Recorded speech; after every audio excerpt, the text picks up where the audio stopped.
धर्म और आध्यात्मिकता में क्या अंतर है?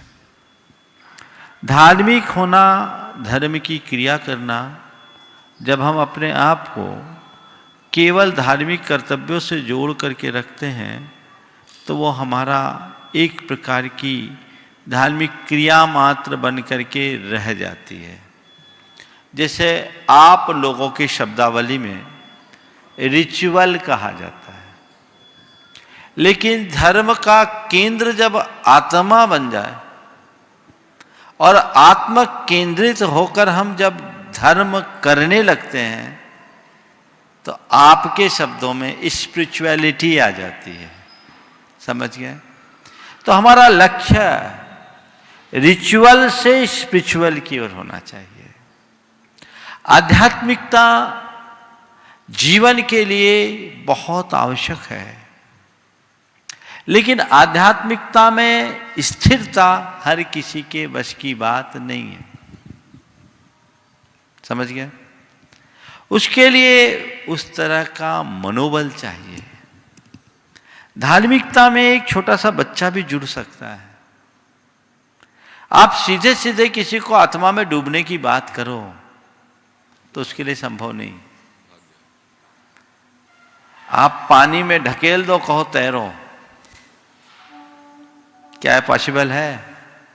माना कि पानी में तैरा जा सकता है और तैरने का जो आनंद है वो अद्भुत है। पानी के किनारे कीड़ा करने में कोई मजा नहीं। मजा तो तब है जब तल में तह तक जाकर डुबकी लगाए आए और तैरे। लेकिन डुबकी लगा पाना सबके बस की बात है क्या? तो उसके लिए क्या करना पड़ेगा? दुनिया के जितने भी बड़े बड़े तैराक हुए हैं वो एकाएक तैरना नहीं सीखे। उन्हें कभी घुटने तक फिर कमर तक पानी में पहले हिचकोले खेले हैं, फिर किसी ट्यूब का आलम्बन लेकर हाथ पांव चलाना सीखा है, तब तैराक बने हैं ना। तो जो हमारी धार्मिक प्रवृत्तियां हैं वो तैराकी का प्रारंभिक अनुभव है। समझ गए? इसी से हम आध्यात्मिकता की दिशा में आगे बढ़ सकते हैं। इसलिए मैं कहता रिचुअल से स्पिरिचुअल, उस तरफ मुड़ो।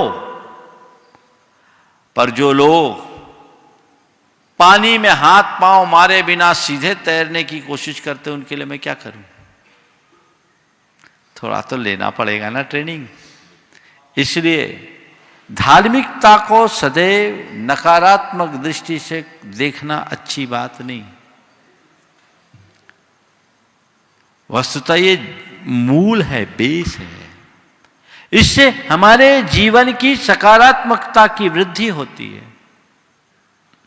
हां, वे लोग अभागे हैं जो केवल धार्मिक कर्तव्यों क्रियाओं में ही अटक जाते हैं और अपने धार्मिक आग्रहों में उलझ करके कट्टरता को अपना लेते हैं।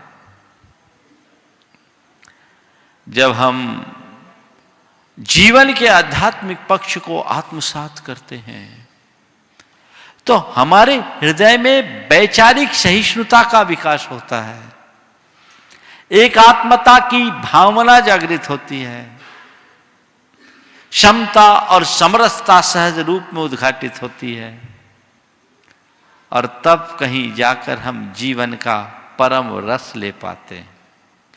तो ये हमारा मार्ग है और हमें इसी मार्ग के अनुसार चलना चाहिए। इसलिए पहले हाथ पांव हिलाओ, फिर तैरना सीखो, बाद में डुबकी लगाओ, हिचकोले लगाओ।